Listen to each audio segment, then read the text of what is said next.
Boa noite, meus irmãos. Boa noite a todos. Mais uma vez nós estamos aqui para estudarmos juntos, os ensinamentos de Jesus. E para iniciar, para não ficar para a nossa reflexão, vou ler aqui uma página do livro Vida Feliz, psicografado por Divaldo Franco, do Espírito de Joana de Ângelo, que diz: não deis os teus espaços mentais para os pensamentos vulgares. Preencha todas as brechas com ideias de edificação da ação do bem, da felicidade própria e alheia. E na mente que se inicia os planos de ação. A mente ansiosa cria imagens infelizes, que se corporificam com alto poder de destruição, consumindo quem as elabora e atingindo as outras pessoas.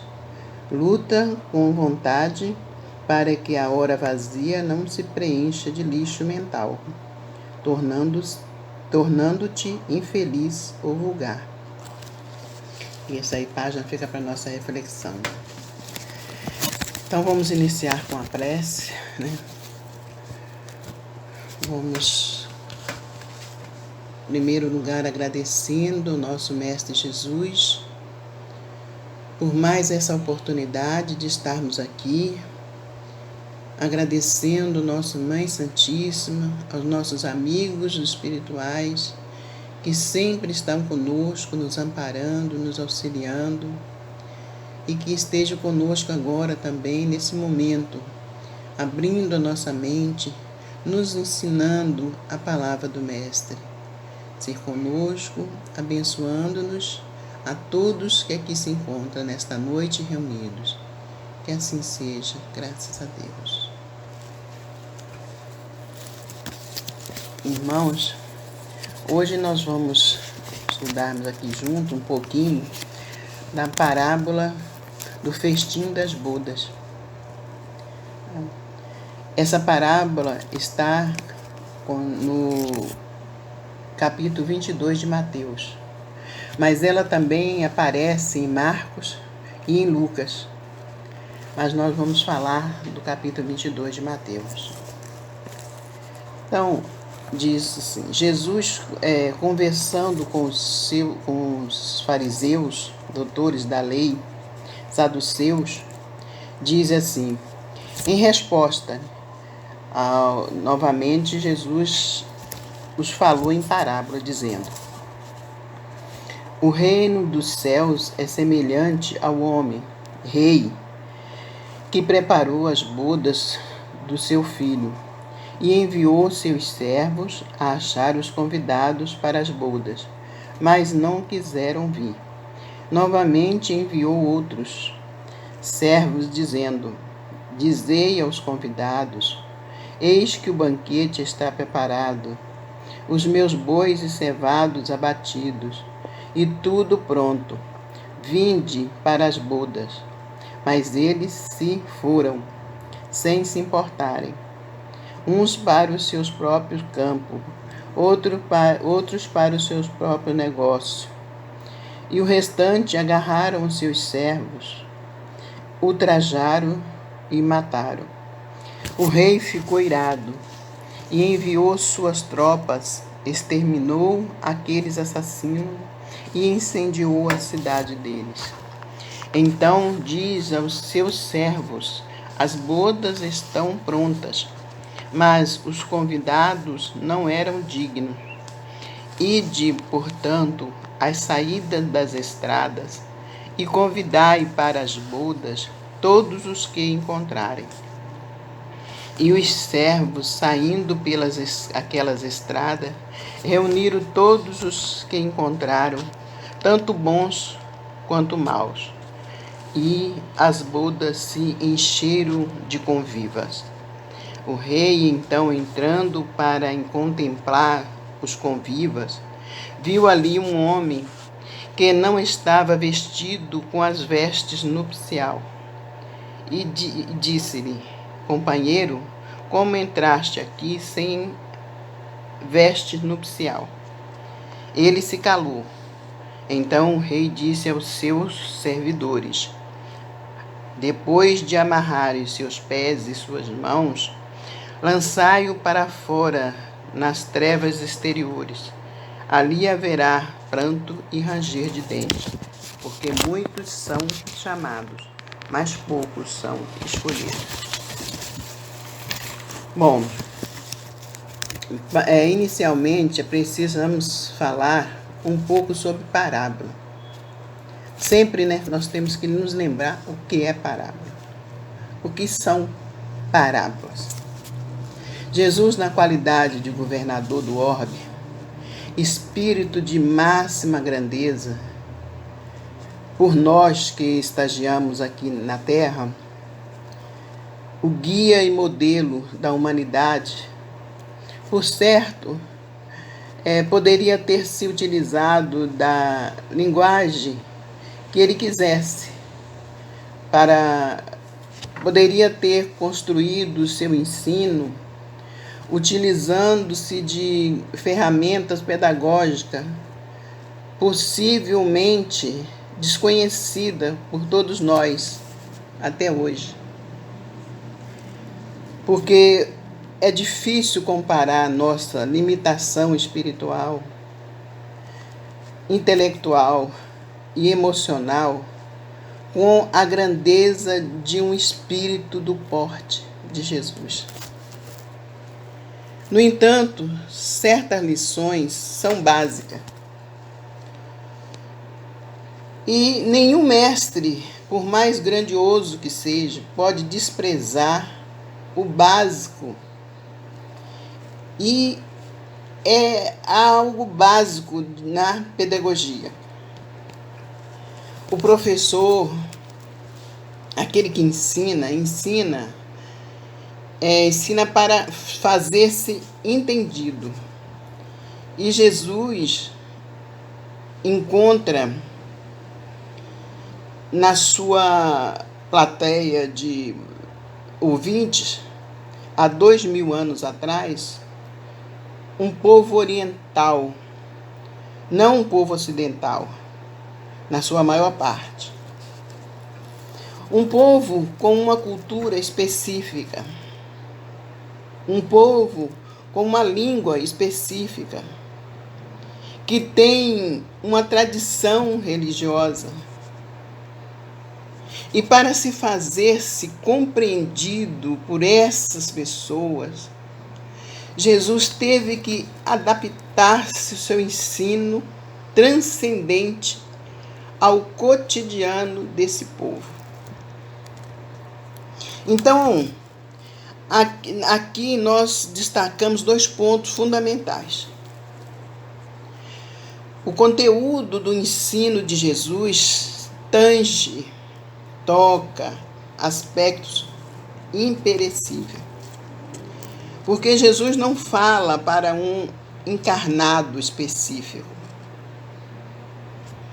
Jesus não fala para uma cultura específica. Ele fala para o espírito imortal.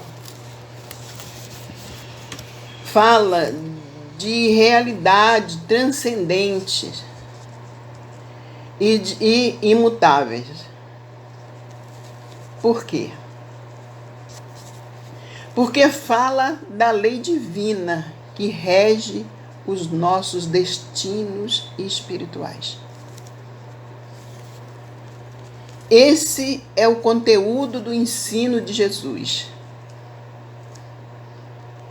E foi com a grandeza de um codificador do porte de Allan Kardec que nós podemos começar a adentrar na ciência espiritual do ensino de Jesus. A interpretação literarista, simplória, a interpretação que não leva em conta os aspectos literários, faz com que as pessoas fiquem amarradas ao sentido literal, ao enredo, ao símbolo e esqueça a ciência espiritual que movimenta toda essa estrutura. Com Kardec, a nossa compreensão se ampliou. O ser humano foi colocado no seu devido lugar, como espírito imortal, em jornada rumo ao aperfeiçoamento. Nesse quadro, o ensino de Jesus se abriu, ele se ampliou, ele se agigantou aos nossos olhos. Por essa razão, no livro O Consolador, quando perguntam para Emmanuel sobre parábolas, ele responde praticamente com uma parábola, que diz assim: as parábolas de Jesus são como semente que desabrocharia um dia em árvore de misericórdia e sabedoria para toda a humanidade. A parábola como essa foi dada por Jesus em forma de semente. É uma semente e uma semente ela exige todo o cuidado para que possa florescer. A terra aqui é outra. A terra onde onde floresce o ensino de Jesus é o nosso coração, coração do ser humano.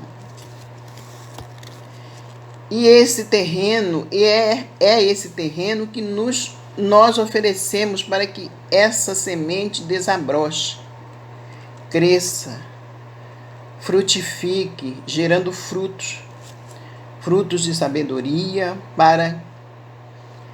porque as parábolas ensinam, elas mudam a nossa perspectiva.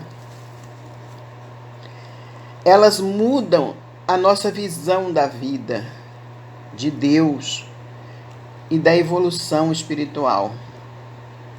Mas elas também trocam o nosso sentimento, o egoísmo por amor, a vaidade por humildade, compreendendo que as parábolas são sempre ensinadas nessa simbologia, nessas formas literárias de 2000 anos atrás.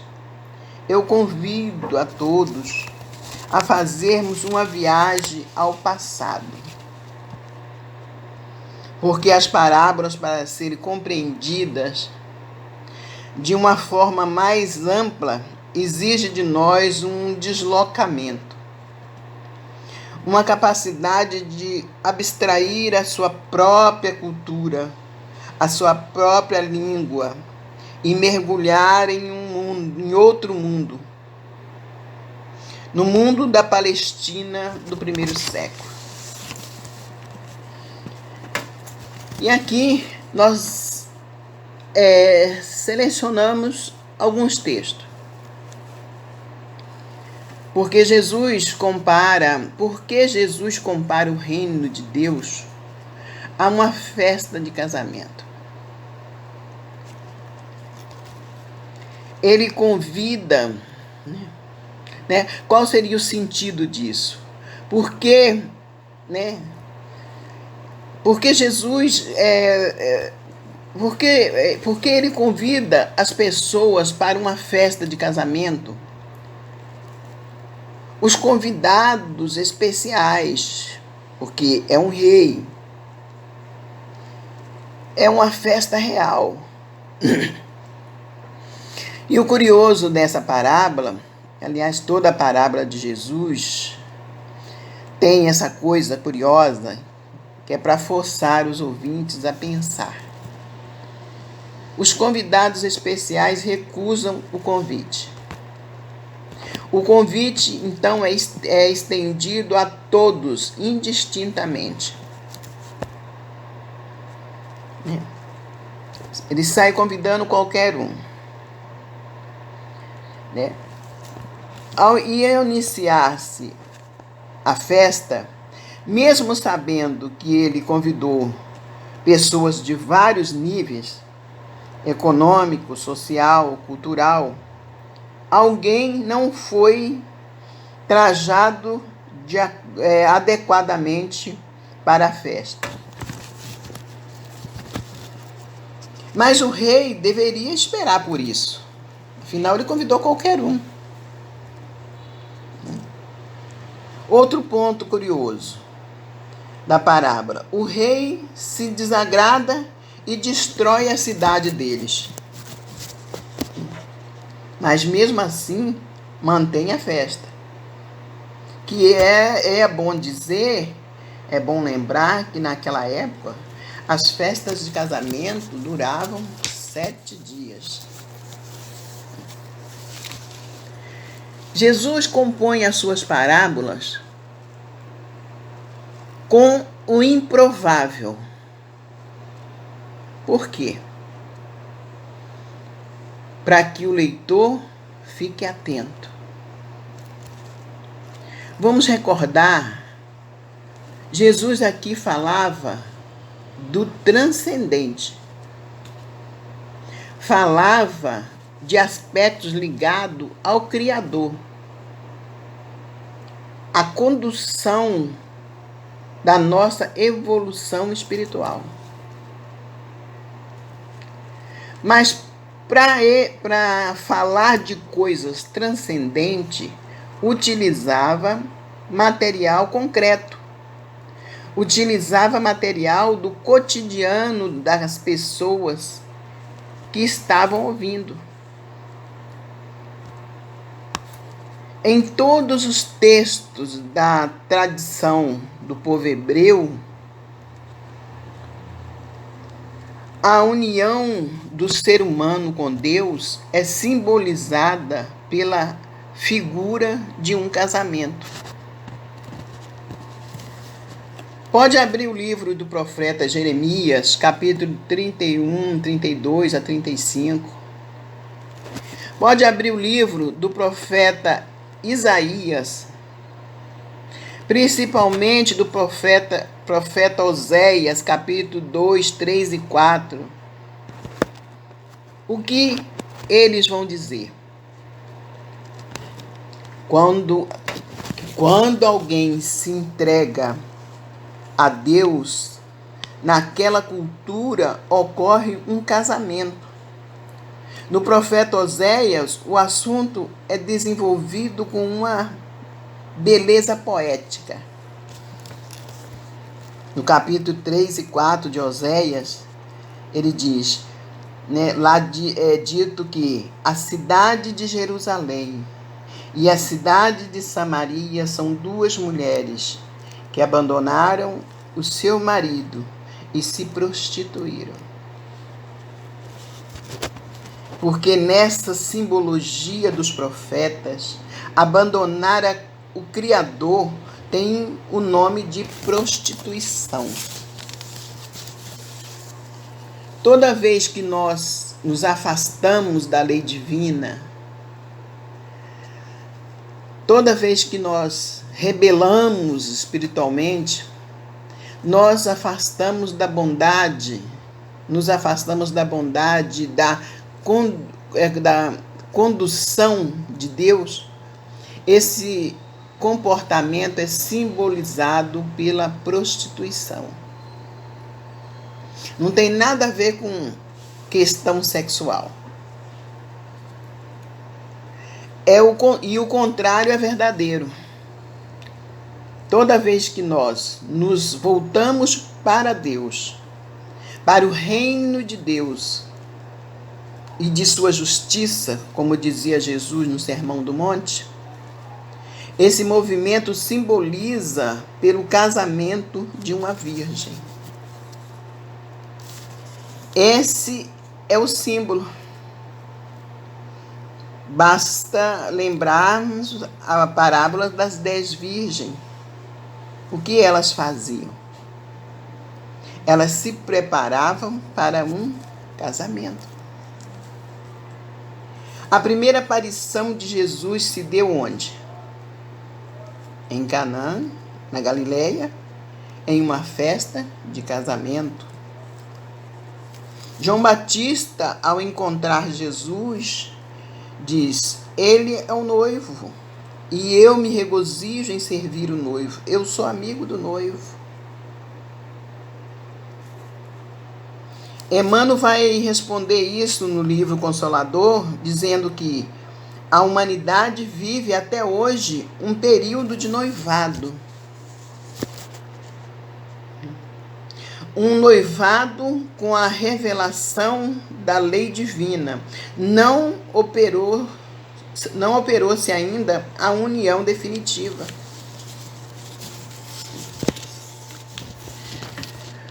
O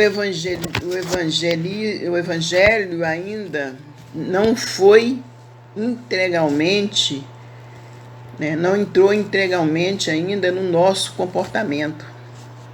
Portanto, não houve o casamento. Esse é o símbolo. Singelo, simples, mas forte, bonito. Aí, vamos imaginar, naquela época, um povo de cultura de agricultores, de pessoas que cuidavam de cabras, de ovelhas, pastores. Qual era a relação humana mais íntima que eles conheciam? Um casamento. E até hoje isso não mudou. Jesus espera que tenhamos essa relação íntima com Deus. Como dizia Jesus, eu e o Pai somos um. E como todo casamento se dá numa festa, isso está no livro Boa Nova, de Humberto de Campos, psicografado por Francisco Cândido Xavier. Simão Pedro vem a Jesus e questiona ele porque ele transformou a água em vinho. Porque na concepção de Simão Pedro, Jesus estava estimulando as pessoas à gula e a ficarem ébrias. Então ele questiona o mestre, se será, tem certeza que é melhor transformar a água em vinho? Aí Humberto de Campos relata com toda a beleza. Jesus responde a Simão Pedro: conheces a alegria de servir a um amigo? E na sequência, as bodas de Canaã simbolizam a alegria com que pretendo selar a obra do Evangelho no mundo. Está lá no livro Boas Novas. O casamento traz alegria. O casamento é festa, é um banquete. E isso não é... Nos encontramos num livro que... Isso não é novo, Nós encontramos no livro que foi escrito entre o Novo Testamento e o Velho Testamento. Num período em que fica entre esses dois livros, chamado de período intertestamentário, que fica entre os dois. É o livro de Enoque. Primeiro Enoque, capítulo 62, versículo de 2 a 16. Esse livro diz assim: que os eleitos cearão, descansarão e se alegrarão com o Filho do Homem para todo sempre. Eles postarão as vestes da glória essas vossas vestes se transformarão nas vestes da vida. Esse texto tem mais de 150 anos. Esse texto que eu li. Tem outro. Segundo o livro de Enoque, capítulo 42, versículo 5, ele descreve o descanso preparado para o justo como um banquete de alegria. Olha aí a ideia da ceia, né, do casamento, do banquete. Outro texto, antigo, muito antigo, contemporâneo aos textos do Novo Testamento. Ele não está na Bíblia. É o quarto livro de Esdras, capítulo 2, versículo 38 a 45. Ele fala que no mundo vindouro, no mundo que está por vir, que será estado será herdado pelos justos e pelos bons. Haverá um grande banquete, um banquete de bodas, né?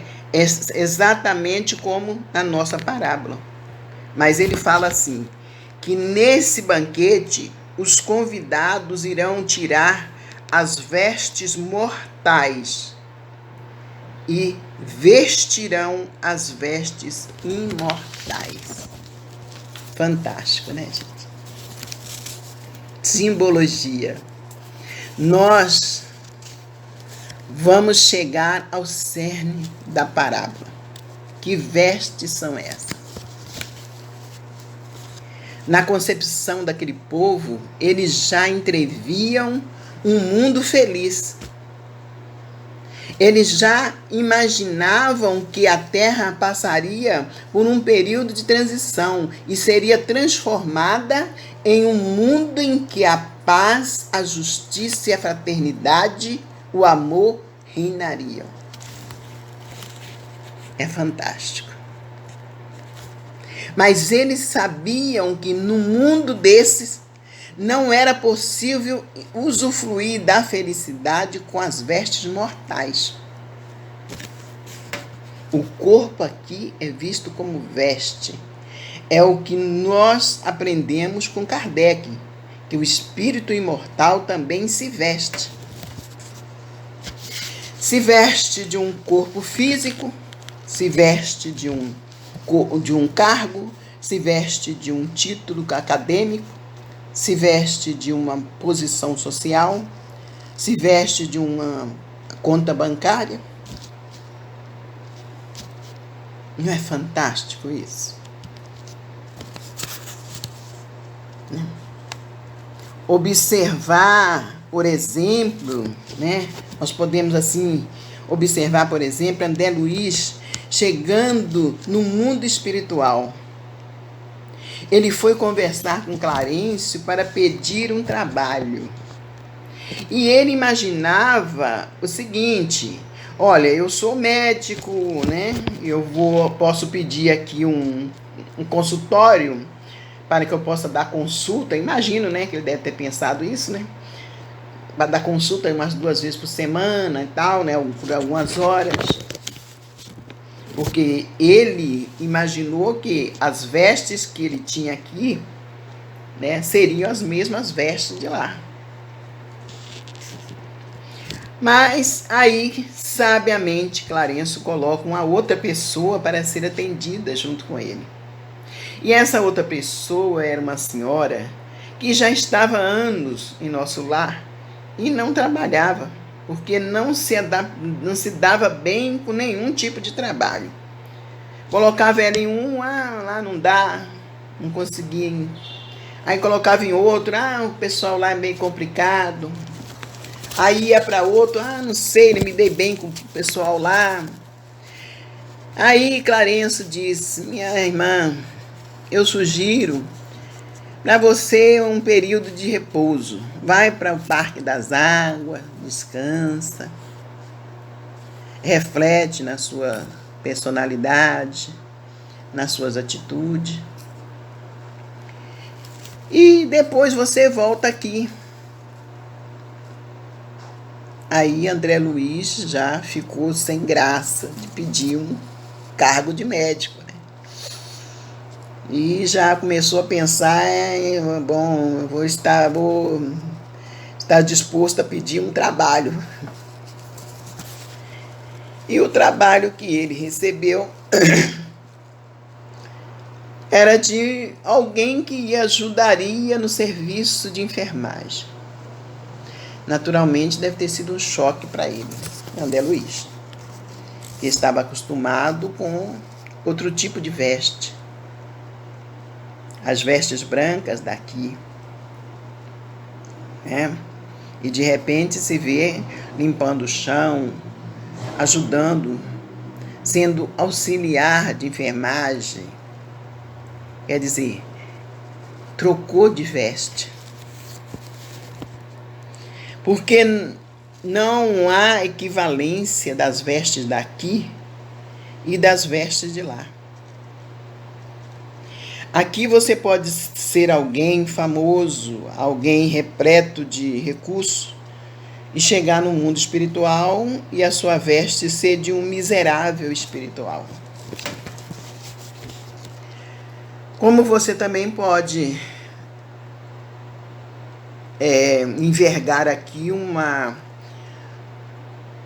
veste simples, né, apagada aos olhos do homem, do mundo, e ao regressar ao mundo espiritual, ostentar uma veste luminosa de espírito iluminado.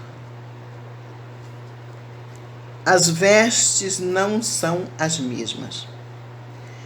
Algumas pessoas, né, ficam apavoradas com as parábolas de Jesus. O homem que chega no banquete não está com a veste nupcial. É o André Luiz que chega lá que ele não está chega no mundo espiritual e não está com a veste nupcial. Ele mesmo reconhece isso.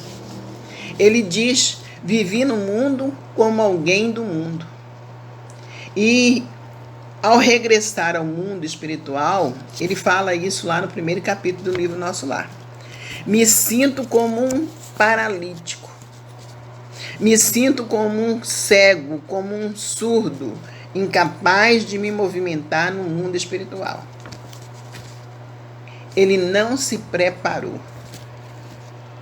para o mundo espiritual. Não houve o equilíbrio. Nós precisamos ter esse equilíbrio. Viver no mundo, mas nos preparando para o mundo espiritual. Sabendo que estamos no mundo, mas não somos do mundo. Né? Temos que ter um equilíbrio. E ele não se preocupou com isso. Chegou no nosso lar sem as vestes nupcial. O homem que estava sem as vestes foi amarrado pé e mão. Por quê? Foi desativado. Às vezes, depois de séculos e séculos de equívoco, o mundo superior fecha determinadas portas para nós. Congela algumas oportunidades para que nós possamos reconstituir o nosso destino. Por quê? Para que possamos novamente alinhar o nosso coração com a lei divina. Porque às vezes nós podemos perguntar a alguém: quem é você? E eles vão responder: eu sou médico, sou advogado, eu sou bancário, eu sou juiz. Mas essa não é a verdade. Quem somos nós? As pessoas se identificam por aquelas vestes que ele tem aqui no momento. Mas na verdade nós somos espíritos eternos, Filho de Deus, e em ascensão espiritual. Uma vez encarada a vida nessa perspectiva, tudo mais representa material pedagógico de aprendizado. Tudo que passamos aqui, tudo que aqui temos, tudo isso faz parte de ensinamento para nós. Tudo são material pedagógico. Essa é a lição. O convite foi feito, como está feito para todos nós. De modo que a lição aqui é clara. O cerne do Evangelho é a alegria, a festa, o banquete.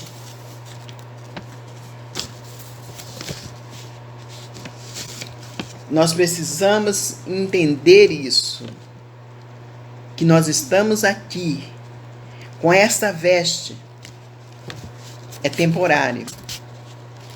Nós precisamos nos preparar para a veste futura, para o banquete, para o casamento. Todos se fixam no momento da crucificação. A nossa preocupação aqui toda é essa. Nós estamos aqui, vivendo aqui, preocupados com o momento da crucificação de Cristo. Mas ninguém se lembra das bodas de Canaã. Ninguém se recorda de Jesus caminhando às margens do lago de Tiberias, conversando com os apóstolos. Ninguém se recorda das dezenas e dezenas de culto no lar, feito na casa de Simão Pedro. Ninguém se recorda das ceias que Jesus fez com os apóstolos.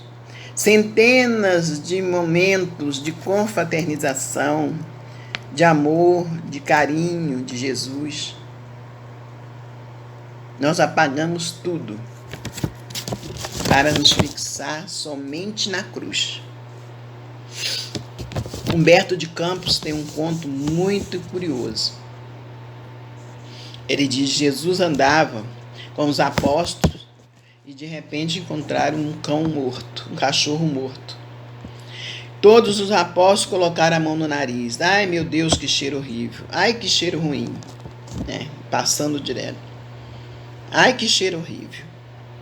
E Jesus passa e olha e diz: que dentes bonitos.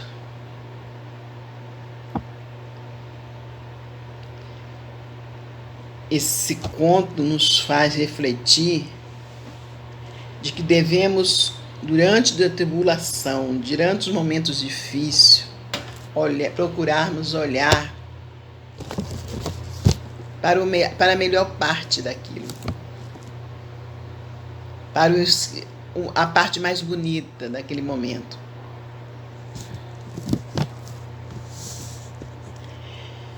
Se soubermos perseverar e se soubermos engrandecer o nosso espírito de virtude, de sabedoria, a exemplo do nosso guia e modelo, para, através dessa vivência, ostentarmos a veste dos espíritos superiores, que nós colocaremos em condição de participar desse grande banquete. E não nos esqueçamos, a mesa da refeição, o banquete, era a ocasião mais especial no mundo antigo, porque era um momento de grande confraternização máxima.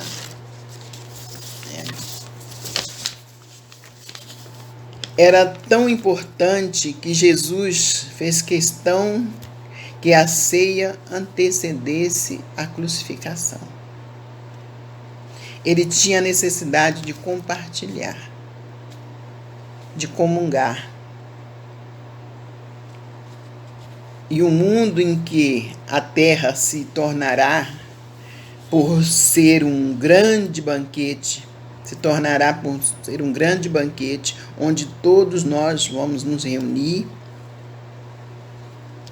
num verdadeiro espírito de fraternidade, trocando e compartilhando, para que ninguém tenha fome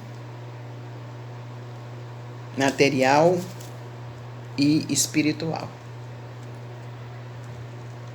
Essa é a mensagem.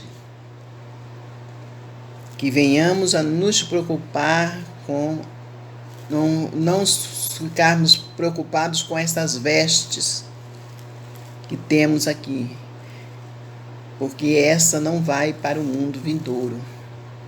Nós temos que nos preparar para o banquete. Temos que estar preparados para no dia do casamento podermos entrar na festa, né, e compartilhar da alegria do banquete, da festa do casamento, sem que possamos ser colocados para fora. Então, bom festim de bodas para todos vocês. E essa foi a mensagem dessa noite. Eu quero agradecer, né, a todos e vou fazer uma prece para encerrar. Senhor Jesus, obrigada, Mestre, por estarmos aqui reunidos nesta noite, por aprendermos da Tua palavra, Senhor. Peço ao Pai a Sua bênção, o Seu amparo a todos que aqui se encontram reunidos nesta noite. A cada lar aqui representado, a cada casa espírita aqui representada. Que o Senhor venha nos abençoar, abençoando, Senhor, todo o planeta, amparando esses nossos irmãos que estão desencarnando neste momento, aqueles que estão enfermos nos hospitais, aqueles, Senhor, que se estão trabalhando incansavelmente na linha de frente. Que o Senhor ilumine, Senhor, a mente desses irmãos que não estão levando a sério, que não estão tirando nenhum proveito, nenhum ensinamento desse momento, de tudo isso que está acontecendo. Que nós possamos, Pai, ver todo esse momento de dificuldade, todo esse momento de enfermidade que ataca todo o planeta, como material pedagógico. Que possamos tirar ensinamentos maravilhosos dessa situação. Que possamos aprender, Senhor, coisas que ainda não tínhamos aprendido, que foi necessário uma situação como essa, para que possa tocar aos nossos corações. Obrigada, Senhor, por nos proteger a todos nós, iluminando nossas mentes, nossos corações e trazendo-nos a paz, a serenidade e a sabedoria para passar por esse momento. Abençoe a todos nós, Senhor, nossos familiares, os parentes e amigos que estiverem enfermos, e continue nos protegendo e nos guardando desta enfermidade. Que assim seja, graças a Deus. Obrigada, irmãos. e que possamos nos encontrar em outros momentos, se Deus assim nos permitir.